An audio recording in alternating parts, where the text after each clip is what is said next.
ต่อbốn dương an mê riêng thay mây mùi nè kêu từng ở khnia chà sắc xa sẵn cùng tùm bó tì mùi đó tì bầy so study page 1 2 3 chùm bút tì mùi chapter 1 area bật lọ good attitude mê riêng tì mùi lesson 1 ca cầm nót cổ đào sitting goal mùi ca cầm nót cổ đào sắc xa sitting study goal có khâm xá rứประเทศบอด meaning or topic ขอ ពេលវេលា time ចំពោះទី1យើងនិយាយអំពីអរិយាប័ត្រល្អ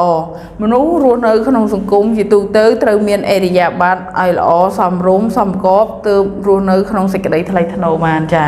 មេរៀនទី1និយាយអំពីការកំណត់គោលដៅអញ្ចឹងយើងទាំងអស់គ្នាមិនថាការសិក្សាឬក៏ការងារប្រចាំជីវិតទេយើងត្រូវកំណត់គោលដៅឲ្យបានច្បាស់លាស់ចំណុចមេរៀនទី1ការកំណត់គោលដៅយើងមាន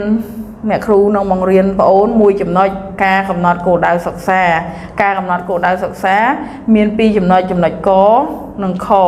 ការកំណត់គោលដៅសិក្សាសំដៅលើការសិក្សារបស់យើងត្រូវកំណត់គោលដៅឲ្យបានច្បាស់លាស់តាក់ទងនឹងខ្លឹមសារមេរៀននិងមុខវិជ្ជាដែលយើងត្រូវរៀនហើយពេលវេលាហ្នឹងគឺសំដៅទៅដល់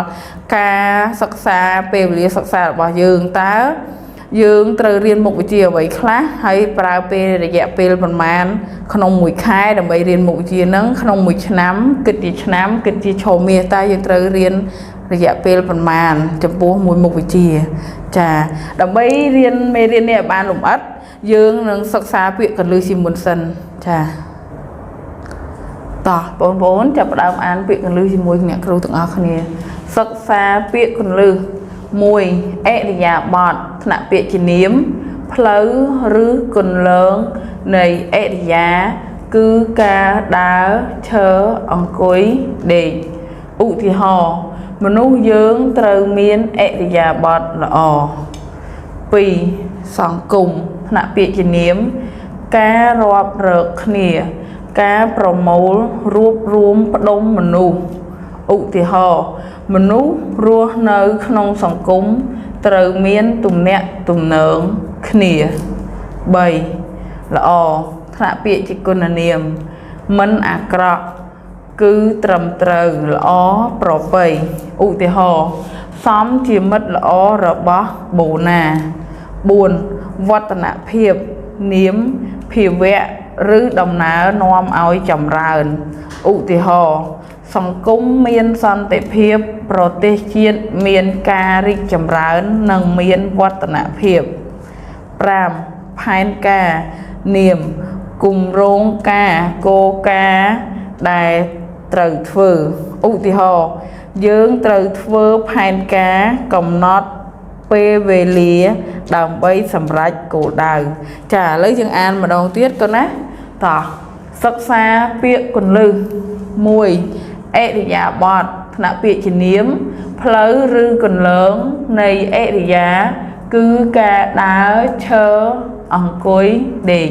ឧទាហរណ៍មនុស្សយើងត្រូវមានអរិយាបថល្អ2សង្គមថ្នាក់ពាក្យជានាមការរាប់រកគ្នាការប្រមូលរួបរวมផ្ដុំមនុស្ស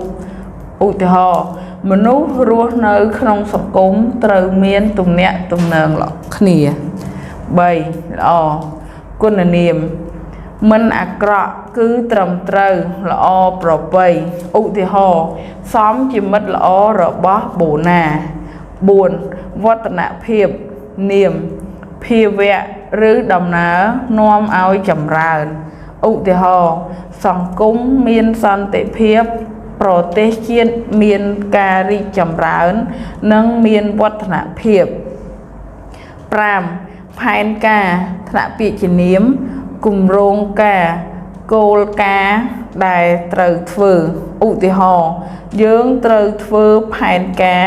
កំណត់ពេលវេលាដើម្បីសម្រេចគោលដៅចាអញ្ចឹងយើងសិក្សាពាក្យកន្លឹះហើយបងប្អូនទាំងអស់គ្នាត្រូវសិក្សាសំណួរភាសាក្រុមទាំងអស់គ្នាចាតោះមុននឹងធ្វើសំណួរភាសាក្រុមសូមបងប្អូនទាំងអស់គ្នាបើកមើលសៀវភៅ ទំព័រទី1ដល់ទំព័រទី3ចាទំព័រសិក្សាសង្គមមានគ្រប់គ្នាហើយនៅបងអញ្ចឹងយើងបើកមកហើយយើងមើលសំណួរភាសាក្រុមនៅក្នុងនោះអ្នកគ្រូដាក់4សំណួរពិភាក្សា1តើការសិក្សារបស់អ្នកទទួលបានលទ្ធផលដូចម្ដេចហេតុអ្វី2តើអ្នកត្រូវកំណត់សកម្មភាពអ្វីខ្លះក្នុងគោលដៅសិក្សាដើម្បីទទួលបានលទ្ធផលល្អ3តើការកំណត់គោលដៅសិក្សាជាអ្វី4តើអ្នកត្រូវពិចារណាលើអ្វីខ្លះដើម្បីធានាថាការកំណត់គោលដៅសិក្សាឲ្យបានត្រឹមត្រូវចាអញ្ចឹងបងប្អូនទាំងអស់គ្នានាំគ្នាធ្វើសំណួរភាសាក្រុមមកចា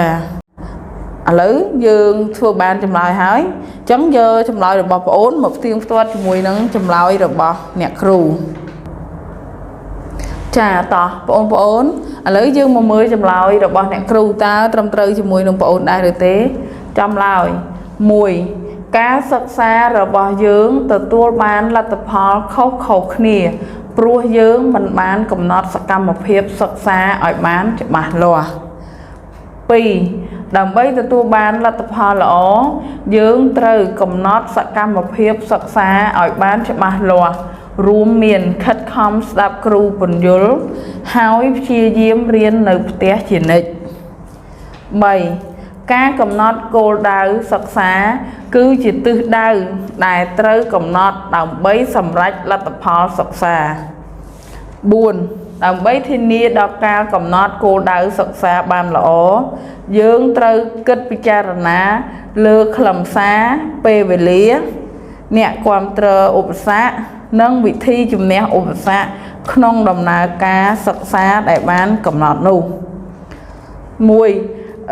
ការសិក្សារបស់យើងទទួលបានលទ្ធផលមិនដូចគ្នាទេបងអូនខ្លះខំរៀនទទួលបានលទ្ធផលល្អចាចេះយល់ច្បាស់មេរៀនហើយអាចមានប្រាជ្ញាល្អអញ្ចឹងទៅបងអូនណាដែលអត់ខំរៀនទទួលបានលទ្ធផលអត់សូវល្អអញ្ចឹងទៅជាប់លេខក្រោយគេអញ្ចឹងទៅណាចាចំពោះទី2ដើម្បីឲ្យលទ្ធផលនៃការសិក្សារបស់យើងបានល្អយើងត្រូវកំណត់សកម្មភាពឲ្យបានច្បាស់លាស់សកម្មភាពយើងរៀនត្រូវពេលដែលគ្រូបញ្យល់ត្រូវស្ដាប់ការណែនាំការបញ្យល់មេរៀនរបស់គ្រូហើយពេលបងអូនទៅដល់ផ្ទះវិញបងអូនត្រូវខិតខំរៀនបន្ថែមទៀតនៅផ្ទះទើបលទ្ធផលយើងបានល្អចាចំពោះទី3ការកំណត់គោលដៅសិក្សាដើម្បីឲ្យទទួលបានលទ្ធផលសិក្សាបានល្អបងអូនទាំងអស់គ្នាត្រូវកំណត់គោលដៅបើមិនជាបងអូនអត់កំណត់គោលដៅទេគ្រាន់តែរៀនមករៀនឲ្យផុតតែពីផ្ទះអត់យកចិត្តទុកដាក់ស្ដាប់គ្រូទេអត់មានផែនការកំណត់គោលដៅថាថ្ងៃអនាគតយើងចង់បានចំណាត់ថ្នាក់ល្អឬក៏បានការងារល្អអីចឹងទៅអញ្ចឹងការសិក្សារបស់យើងអត់បានជោគជ័យទេចាចំណុចទី4ដើម្បីធានាដល់ការកំណត់គោលដៅឲ្យបានលទ្ធផលល្អយើងត្រូវកំណត់ឲ្យបានច្បាស់លាស់ទៅលើបែកទៅលើពេលវេលាតើពេលវេលាណារៀនគណិតវិទ្យាពេលវេលាណារៀនភាសាខ្មែរមួយថ្ងៃយើងរៀនបានប្រហែលម៉ោងថ្ងៃណារៀនគណិតថ្ងៃណារៀនភាសាខ្មែរហើយយើងត្រូវសិក្សាទៅលើឧបសគ្គព្រោះធម្មតាការសិក្សាយើងតែមានឧបសគ្គហើយយើងត្រូវមើលឧបសគ្គយើងមានអីខ្លះហើយយើងត្រូវរកវិធីដើម្បីជំនះឧបសគ្គយើងដើម្បីទទួលឲ្យបានជោគជ័យក្នុងការសិក្សាអញ្ចឹងចម្លើយរបស់អ្នកគ្រូមានតែប៉ុណ្ណេះអ្នកគ្រូនឹងបង្ហាញមេរៀនសង្ខេបបងប្អូនទាំងអស់គ្នាកត់មេរៀនសង្ខេបចានេះជាមេរៀនសង្ខេបដែលយើងរៀនថ្ងៃនេះបានចាមេរៀនសង្ខេបការកំណត់គោលដៅសិក្សាគឺជាទិសដៅដែលត្រូវកំណត់ដើម្បីសម្រេចលទ្ធផលសិក្សាដើម្បីធានាដល់ការកំណត់គោលដៅសិក្សាបានល្អយើងត្រូវគិតពិចារណាលើខ្លឹមសារពេលវេលាអ្នកគាំទ្រឧបសគ្គនិងវិធីជំនះឧបសគ្គក្នុងដំណើរការសិក្សាដែលបានកំណត់នោះចាឥឡូវអ្នកគ្រូអានឲ្យម្ដងទៀតមេរៀនសង្ខេប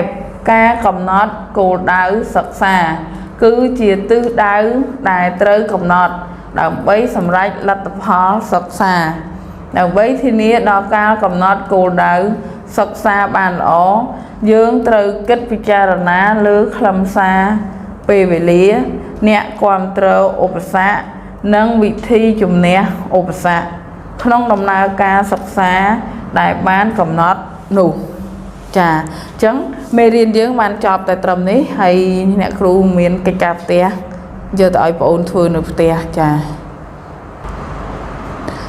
នេះជាកិច្ចការផ្ទះមាន3សំណួរ1ហេតុអ្វីបានជាត្រូវកំណត់គោលដៅសិក្សា2តើការកំណត់គោលដៅសិក្សាទាមទារឲ្យអ្នកដឹងពីអ្វីខ្លះក្នុងដំណើរការសិក្សា3ហេតុអ្វីចាំបាច់កំណត់ពេលវេលាសិក្សាឲ្យបានត្រឹមត្រូវបងអូនទាំងអស់គ្នាត្រូវយកចិត្តទុកដាក់ធ្វើ